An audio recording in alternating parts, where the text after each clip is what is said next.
University మంచి భవిష్యత్తు కోసం తెలుగు విద్యార్థులు ఇష్టపడే యూనివర్సిటీ. కాల్ 9059052378 9059052379. సో మ్యారీడ్, అవును. పిల్లలు సార్? ఒక పాప. ఒక పాప. ఓకే, మేడం ఏం చేస్తుంటారు? తను house wife. House wife. Love marriage, arrange marriage? రెండు కలిపి మిక్స్. ఎక్కడ సేమ్ ఊరేనా సార్? సేమ్ అంటే రిలేటివ్స్ అండి. ఓకే. అలా పెళ్ళి ఎప్పుడైనా కలిసినప్పుడు చూసినప్పుడు అలా ఏమన్నా? అంటే ఇంకా చెప్పాలంటే విజయవాడ ఫ్యామిలీ. ఓకే. చిన్నోడు యాజ్ ఇట్ ఈస్. వాళ్ళు విజయవాడ అంతే. Okay okay okay. కోపం అంతా ఇంకా అలా తీర్చుకున్నాం అనమాట. తీర్చేస్తున్నారా?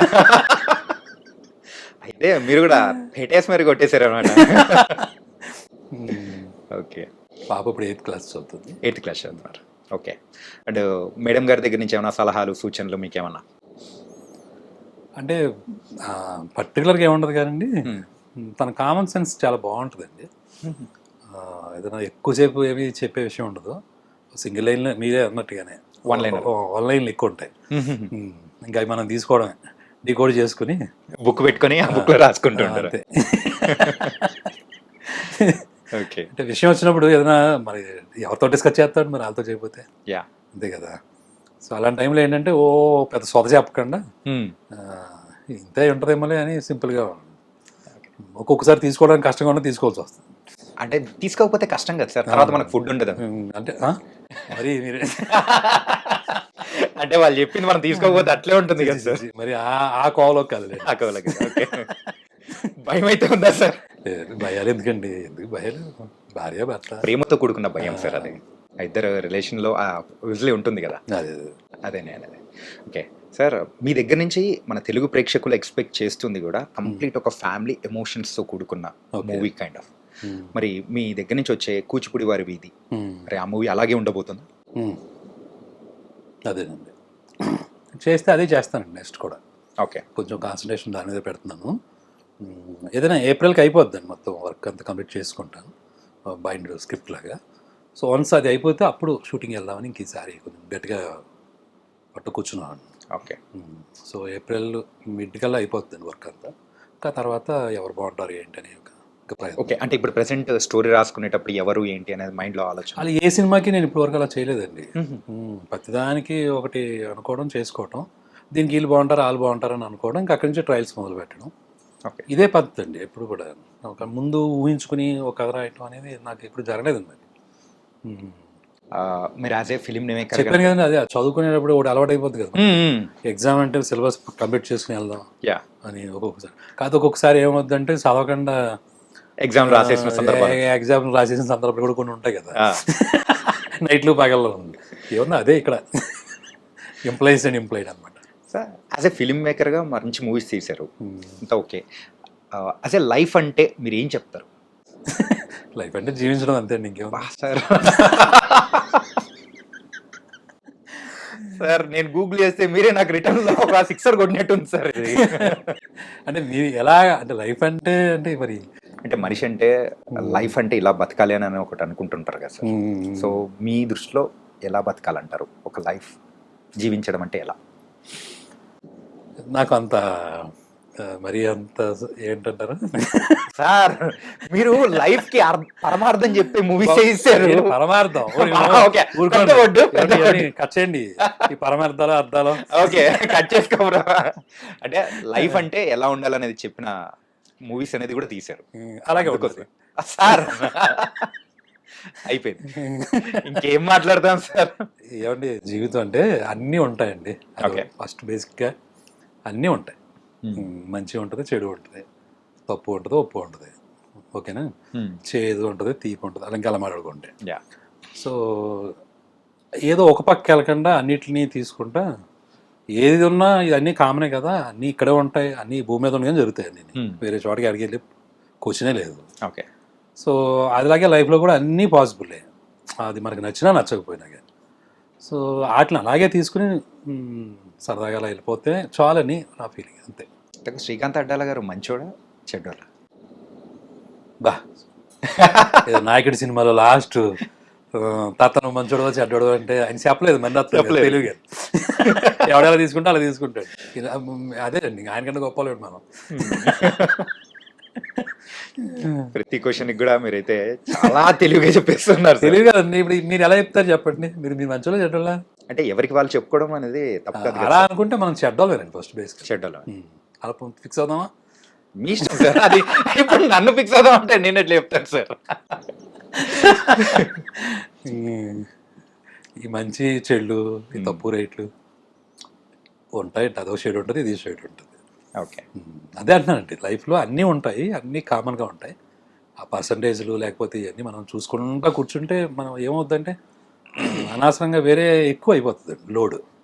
అన్నీ కామన్ కదా. ఓకే, ఒకసారి ఇప్పుడు చెడ్డగా ప్రవర్తించాము, ఏమైద్ది ఇప్పుడు? మళ్ళీ వెళ్ళాలి కదండి ముందుకి, ఎడుతూ ఉంటుంది కదా. అక్కడ అయిపోతాం ఏంటి? ఇవాళ తప్పు చేసాం, డెవలప్ అవుతాం. యా. ఓకేనా? లేదు మంచిగా ఉన్నాం ఈరోజు, బాగా ఓకే, మంచిగా ఉన్నామా, ఓకే, ఏ గుణాన్నో బాగానే ఉన్నారు అయితే మనం దాన్ని కొంచెం కంటిన్యూ చేద్దాం. ఇంత సింపుల్గా తీసుకోవటమే బెటర్. కానీ మరీ దాన్ని గుచ్చి లేకపోతే పాపం అలా ఉన్న వాళ్ళని ఎవరన్నా మరీ తొక్కేలాగా ఆడేదో పాపం చేసి ఉంటాడు, ఇంకా దాన్ని అట్టుకుని మొత్తం వాడిని మనం చీల్చి జెండా ఆడకూడదు. సో కాకపోతే మనకి కానీ లేకపోతే మన వాళ్ళకి కానీ లేకపోతే మన ఎన్విరాన్మెంట్కి కానీ పర్టికులర్గా ఇంటెన్షనల్గా ఎవరైనా చెడు చేస్తుంటే మటుకు then we have to fight it. Okay. అగ్రెస్ట్ ఇట్. అప్పుడు కాంప్రమైజ్ అయ్యి మళ్ళీ అప్పుడు కూడా మళ్ళీ లైట్గా తీసుకుందాం అంటే కుదరదు కదండి. కుదరదు. ఎందుకంటే it is affecting so many things. చాలామంది జీవితాలు తలకిందులు అవుతున్నాయి అనుకోండి. ఓకేనా? లేదు మనకు సంబంధించింది ఏదైనా టోటల్గానే చేయి దాటిపోయే పరిస్థితి లాంటి ఒక చెడ్డత ఎవరైనా ఇంటెన్షనల్గా చేస్తూ ఉంటే then why should be silent? Fight చేయటం. ఇప్పుడు నార్మల్గా ఈ ఫైటింగ్లు, ఈ కత్తులు గటార్లు మన జీవితాల్లో నిజంగా ఉండవండి. అంతవరకు ఏదో 10% ఉంటుంది ఆ బ్యాచ్, అదేదో వెళ్ళిపోతూ ఉంటుంది, అది క్రైమ్స్ అయ్యి మనం న్యూస్లో చదువుతూ ఉంటాం. బట్ రియల్గా చూస్తే 90% పీపుల్కి ఏం కావాలండి? చక్కగా ఏదో ఉన్న పొజిషను, స్టేటస్ ఏదో ఉంటే అది. ఓకేనా? ఓకే, లవ్ ఉంటే లవ్, లేకపోతే పెళ్ళి అయితే అనురాగం, అది ఇంకా ఏ పేర్లు. స్టూడెంట్స్ అయితే వాళ్ళ చదువులు, ఎయిమ్లు. ఎవరు కోరుకున్నా చూడండి ఎలా ఉంటుంది, చాలా సింపుల్గానే ఉంటుంది. తొందరగా సెటిల్ అవ్వాలని ఉంటుంది, లేదా ఇంకో నెక్స్ట్ స్టెప్కి వెళ్ళాలని ఉంటుంది, ఇంకొంచెం బెటర్గా లైఫ్ని క్రియేట్ చేసుకోవాలని ఉంటుంది. మొత్తం మీద ఓవరాల్గా అందరూ ఆలోచించేది ఏంటి? Quality of life. వాళ్ళ లైఫ్లో కొంచెం క్వాలిటీ కోసం ట్రై చేస్తూ ఉంటారు. ఓకేనా? ఇది మేజర్ థింగ్ అవుతుంది కదా ఆ 90% పీపుల్కి సంబంధించి. సో దాంట్లో మళ్ళీ మనం ఈ మంచులు, చెడులు, తప్పులు, రైట్లు ఇంకా పొద్దున ఇంకా వాటిలోనే పట్టు కూర్చున్నాం అనుకోండి, ఇంకెప్పుడు బతకాలి మనం? Okay sir. Sir small rapid fire sir. Okay. Okay. మీరు చిన్నప్పుడు ఎప్పుడైనా కానీ ఒక ఫేవరెట్ హీరో మూవీకి వెళ్ళి అర్రే సాధించాం, చూసాం అని అనిపించిన మూవీ ఏంటి? ఏమన్నా సడన్ గుర్తురావి మరి? గుర్తురాదంటే ఒక సందేహం ఉంటుంది సార్. బ్లాక్ అయిపోతా ఉంటాయి కదా. జగదేవ్ వీడాలు సుందరి అండి. ఫేవరెట్ హీరో అంటే చిరంజీవి గారా? వీళ్ళనే ఉండదని నాకు అందరూ బాగా ఇష్టం. కమల్ హాసన్ గారు అంటే చాలా ఇష్టపడేవాడిని, ఎందుకంటే పర్ఫార్మెన్స్ అయ్యి స్వాతి ముత్యాలు అలాంటివి చూసినప్పుడు. చిరంజీవి గారు అంటే క్రేజ్. అది మీరు ఇప్పుడు చెప్పిందే, ఎలాగైనా ముందు షోకి వెళ్ళిపోయి తెచ్చుకోవాలి టికెట్, ఏదో రకంగా డ్యాన్స్లు అవి చాలా బాగుండేది. ఎట్లా సాధించారు సార్ టికెట్స్? అది వానండి ఆ రోజు, బాగా వర్షం, చాలా మంది తుఫాన్ ఆ రోజు. అదే 10th క్లాస్ రిజల్ట్స్ వచ్చాయండి అప్పుడు మా సీనియర్స్కి. నేను 9th క్లాస్ అప్పుడు. ఓకే. అందులో గణపతి ఒకడు ఉంటాడు, అది ఫెయిల్ అయిపోయాడు యాక్చువల్గా. ఓకే. ఆ పొద్దున్న చూసుకున్నాడు పేపర్లో, ఫెయిల్ అయిపోయాడు. ఆడు నేను కలిసి వెళ్ళేవాడు. ఆడికి అసలు ఇంకా ఫెయిల్ అయ్యామా పాస్ అయ్యామా ఇంకా వద్దు, మనకి అనవసరం, అయిపోయింది సినిమా ముఖ్యం అనుకుని వెళ్ళిపోయారా? మైసూరు బండలు తిని అవి వాన్లోను మొత్తం టికెట్లు సంపాదించి వెళ్ళిపోయాడు. ఓకే. ఫ్రెండ్స్తో కూర్చొని సరదాగా ఎంజాయ్ చేయాలంటే మీ లైఫ్లో ఆ స్పాట్ కానీ ఆ సిచ్యువేషన్ ఎలా ఉండాలంటారు? అంటే ర్యాలింగ్ మా ఊర్లో ఉంటాయండి అలాంటి స్పాట్లు. ఒక కాలువ ఉంటుంది, కాలువ పక్కన వంతెన ఉంటుంది కదా, ఆ వంతెన గోడలు బాగా లావుగా ఉంటాయి. ఓకే. సో వాటి మీద కూర్చోవడం, లేదా రైల్వే స్టేషన్ దగ్గర నెక్స్ట్ బాగా క్రౌడీగా ఉంటాయి చూసారా ప్లేస్లు, ఆ ప్లేసుల్లో కొన్ని పక్కన కూర్చోవడానికి ఉంటాయి ఈ రైలింగ్స్ లాగా అలాగా, వాటి మీద కూర్చున్నప్పుడు మాట్లాడుకోవడం. అరుగులు కానీ కొన్ని అరుగులు అంటే మళ్ళా కొంచెం ఊర్లో అరుగులు అంటున్నారా మీరు? ఊర్లో అరుగులు అంటారు. ఊర్లో అరుగులు మనం కూర్చుని అరిగిపోయినాయండి అవి. ధర్నాలు కూడా చేశారు పెద్దోళ్ళందరూ. ఓకే. అరే మేము ఉన్నప్పుడు చిన్నప్పుడు ఇంత ఎత్తుండిరా, వెళ్ళి ఏమైనా చేసుకుంటారు ఎదవాళ్ళరా, హైట్ తగ్గించారు. సో కాబట్టి అది అవుట్ ఆఫ్ సబ్జెక్ట్. ఓకే.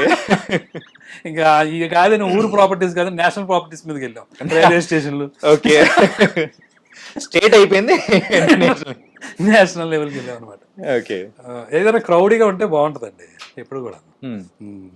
నాకు బాగా అలవాటు ఏంటంటే హైదరాబాద్లో వచ్చిన కొత్తలో కాదండి, ఆల్మోస్ట్ ఈ మధ్యన కూడా వెళ్తూ ఉంటాను. ఉమేష్ చంద్ర చాట్యూ ఉంటుంది చూడండి, ఎస్ఆర్ నగర్లో. ఇప్పుడు అంటే ఈ మెట్రో వచ్చేసి కట్టేశారు సార్. అంతకుముందు ఓపెన్గా ఉండేది. అవును సార్. ఆ మధ్యలో కూడా ఒక సర్కిల్ కింద ఉండేది, అక్కడ కూర్చునేవాళ్ళం అందరం. ఓకే. అలాంటి ఒక ప్లేసెస్ బాగుంటాయి. అలాగే సీతమ్మగిట్ల సిరిమల చెట్టు మూవీలో ఒక అమ్మాయి వచ్చి ప్రపోజ్ చేస్తుంది మహేష్ బాబు గారికి. వచ్చినప్పుడు పూసు కావాలని అయితే ఎక్కడ పెట్టుకుంటారో తెలియదు బాబు అని చెప్పేసి అంటారు కదా, ఇది ఎక్కడి నుంచి తీసుకున్నారు అసలు? అంటే యూజువల్గా ఆ అబ్బాయి క్యారెక్టర్ ఉంటుంది కదండి, అంటే కొంచెం ఎటకారం ఏదన్నా కానీ దాంట్లో తన ఆలోచన ఏంటంటే ఇప్పుడు తన ఏంటి నేను ఇలాగే ఉంటానని ఇంటర్నల్గా తీసుకునేది. బట్ తినకున్న ఫ్రస్ట్రేషన్లో లేకపోతే తినకున్న ఒక స్ట్రగుల్ దగ్గర కనిపించే ప్రతి దాంట్లోనూ ఏదో ఒకటి కలగడం అనమాట. ఓకేనా? సో ఇది చాలా మందికి ఉండే ఒక ఉంటుంది, ఈ టింజ్ ఉంటుంది కదా ఆటోమేటిక్గా.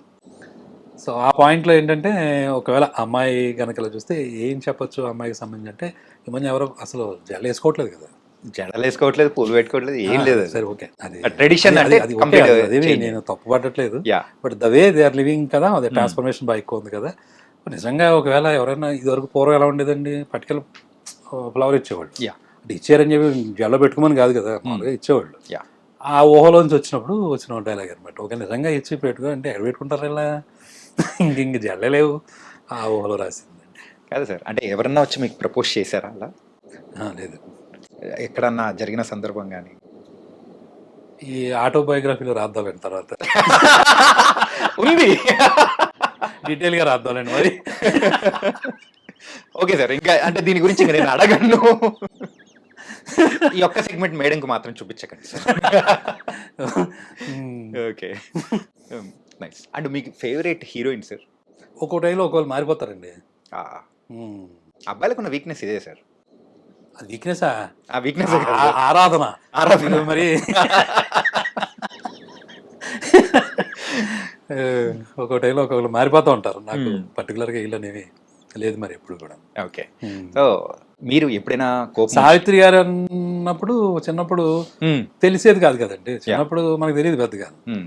నాకు బాగా గుర్తండి ముద్దుల కృష్ణ అని బాలకృష్ణ గారి సినిమా వస్తుంది. అవును, ఆ సినిమాలో విజయశాంతి గారు అప్పుడు చాలా బాగా నచ్చేసింది ఆవిడ. అందులో ఏదో సాక్రిఫైస్ క్యారెక్టర్ అనుకుంటా, నాకు ఏడుపు కూడా వచ్చేసింది అప్పుడు తెలియకుండా.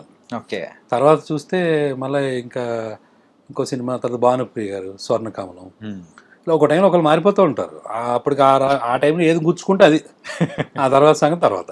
ఓకే, ప్రెసెంట్ ఇప్పుడు ఎవరు గుచ్చుకుంటున్నారు సార్? ఇప్పుడు ఎవరు పెద్దగా ఉండే ఉంటారు సార్. లేదండి ఇప్పుడు పెద్దగా. కొంచెం ఆలియా భట్ అంటే ఇష్టం అండి. అదే ఆ అమ్మాయి సినిమాలు చూసినప్పుడు చాలా బాగా అనిపించేది. లవ్ యూ జిందగీయా, ఆ మూవీ ఒకటి రీసెంట్గా చూశారు, చాలా కాలం రిలీజ్ అయ్యి. అందులో పర్ఫార్మెన్స్ భలే చేసిందిరా అమ్మాయి అనిపించింది. మీరు యూజువల్గా కోపం ఉన్నప్పుడు యూజ్ చేసే రెగ్యులర్ వర్డ్ ఏంటి? అంటాను అంతేనండి, అందుకని ఇంకేమున్నది మరి. అదే సార్, అది కూడా మనల్ని మనమే అనుకునేలా ఉంటుంది తప్ప. Final question sir. క్వశ్చన్ జరుగుతున్నాయా? ఆ క్వశ్చన్ అంటే ఈ ర్యాపిడ్లో సార్, మీరు లెక్చరర్ అని మాకు తెలుసు సార్. ఏంటంటే ఇప్పుడు అడుగుతున్నా అని చెప్తున్నా ఏంటి? అట్లేం లేదు సార్. ఓకే, మీరు ఇప్పటి వరకు చూసిన అన్ని సినిమాల్లో కల్లా ఎక్కువ సార్లు చూసిన సినిమా ఏంటి? సాగర్ సంగమం అండి. సాగర్ సంగమం ఏంటి సార్ అది? ఎందుకు అంతగా ఇష్టం? చాలా ఇష్టం అండి ఆ సినిమా అంటే ఏంటో, చాలా ఇష్టం బాగా. ఎప్పుడు చూసినా నాకు అది మళ్ళీ ఏదో నేర్చుకుంటూ ఉంటాం, రాస్తూ ఉంటాను దాని గురించి. అదే ఎక్కువ చూశానండి బాగా. మాకైతే ఆ పైప్ మీద డాన్స్ వేసేది అది మాత్రం నాకు అదే గుర్తుంది. చిన్నప్పుడు 5 years టైంలోనే చూసానండి అసలు. ఓకే, చిన్నపిల్లం కదా, నాకు అదే గుర్తుంది, డాన్స్ చేసిందే గుర్తుంటుంది. ఆ తర్వాత తెలియకుండా ఏమైందంటే ఈ ఎంఎస్సికి వచ్చినప్పుడు అనుకుంటా, అప్పుడు ఇంకా కేబుల్ రాలేదండి, ఈ ఛానల్స్ రాలే. ఓకే, మరి రిసెస్ కాలేజ్ హాస్టల్లో శనివారం ఎప్పుడు సినిమా వచ్చి చూడండి, టైంలో ఏదో వచ్చింది. అప్పుడు వచ్చినాయండి జెమినీ టీవీలో అనుకుంటా. కాకపోతే ఇలాగ ఇంత యూట్యూబ్స్ రాలేదు. Yeah. అప్పుడు ఆ పర్టికులర్ టైంలో సినిమా ఉంది అంటే పరిగెత్తుకుని వెళ్ళి చూశాను నేను. ఆ, ఏదో కనెక్ట్ అవుతుందండి ఆ సినిమా, మరి నాకు తెలీదు. చాలా ఎక్కువ, ఇప్పుడు ఆల్మోస్ట్ ఒక 72 టైమ్స్ చూసుంటాను. 72 టైమ్స్ చూశాను ఆ సినిమా. ఎప్పుడైనా అంటే దాని స్క్రీన్ ప్లే ఒకటి అద్భుతంగా ఉంటుందండి. ఇంకా కమల్ హాసన్ గారి తాలూకా అది ఇంకా చెప్పక్కర్లేదు. అండ్ ఫైనల్లీ దాన్ని ఎందుకు అంతలా ఉంటుందంటే బాగా కనెక్ట్ అయిందండి. ఒక కళ అనే దాన్ని ప్రదర్శించేటప్పుడు జనాలు చప్పట్ల కోసమో లేకపోతే బిరుదుల కోసమో లేకపోతే కొంతమంది మెచ్చుకుంటారనో కాకుండా ఆ మనసు పెట్టి చేస్తే దానివల్ల వచ్చేదని అది విశ్వనాథ్ గారు, ఈయన ఎస్పెషల్ గారు డ్యాన్స్ తర్వాత విమర్శించినప్పుడు ఆయన మళ్ళీ చేసి చూపిస్తాడు చూసారు, ఆఫీస్కి వచ్చి చూపిస్తారు. అప్పుడు చెప్తారు ఒక డైలాగ్ అండి. సో అది త్రూఅవుట్ ఉంటుందండి ఆ సినిమాలో. సో అతను ఫెయిల్యూర్ పాపం, అతను పాపం అనుకోకుండా వాళ్ళ అమ్మగారు చనిపోతారు, లేదా తర్వాత ఏమో అమ్మాయి జయప్రద గారు ఇతని నుంచి దూరం అవుతారు. సో ఎన్ని ఉన్నా ఆయన తోటి ఆ కళ పోకుండా ఇంకొకరు ట్రాన్స్ఫర్ చేయాలనే ఒక ప్రయత్నం ఉంటుంది చూసారా. అబ్బా అది చాలా గొప్ప థాట్ కదండి. మరి దానికి కళకు చావలేదు అనేది. అంతనే ఎండ్లో కూడా డి ఎండ్ అని వేస్తారు కదా మామూలుగా, అక్కడ ఎండ్ అని వస్తుంది ఫస్ట్, తర్వాత no end for any art అని వస్తుంది, ఎండ్ కార్డ్. అది ఎన్నిసార్లు చూసినా మళ్ళీ మళ్ళీ చాలా బాగా అనిపిస్తూ ఉంటుంది. అందుకోసమే ఇప్పుడు 72 టైమ్స్ స్క్రీనింగ్ అయిపోయింది మీ దగ్గర. చాలాసార్లు చూశాను ఆ సినిమా, బాగా చూశాను. అది మనకు కూడా మనం వర్క్ చేసేటప్పుడు ఇన్స్పిరేషన్గా ఉంటుందండి. ఏదో ఒక దాన్ని దృష్టిలో పెట్టుకొని మనం ఏదో అదే అచీవ్మెంట్స్ పాయింట్ ఆఫ్ వ్యూ కాకుండా దాంట్లో లీనమై చేయటం అనేది ఒక చాలా మంచి విషయం అండి. Particularly for the artist, whatever it may be, డైరెక్టరా లేకపోతే హీరోనా లేకపోతే ఇంకోట, ఎనీ కైండ్ ఆఫ్ ఆర్టిస్ట్కి అది ఒక పెద్ద లెసన్. నైస్ సార్, బోల్డ్ అనే విషయాలు కూడా చెప్పారు. అండ్ ఈ సీతమ్మ వాకిట్లో సిరిమల్ల చెట్టు రిలీజ్ టైంలో మీరు ఇలా రావడం అండ్ ఇంకా ఫ్యూచర్ ప్లాన్స్ గురించి చెప్పడం, really thank you so much. ఇంకా మంచి మంచి మూవీస్ అనేది కూడా మీ దగ్గర నుంచి రావాలని మనస్ఫూర్తిగా కోరుకున్నాం. Thank you. రేలంగి మామయ్య లాగా ఇంకా క్యారెక్టర్స్ క్రియేట్ చేయండి. ఇప్పటికి ఒక మీమ్స్ లాగా కూడా చాలా మందికి వాళ్ళు వాడుతూ ఉన్నారు. అండ్ మంచి వాడనంటే రేలంగి మామయ్య అనేలాగా మీరు ముద్ర పడేలా చేసేసారు.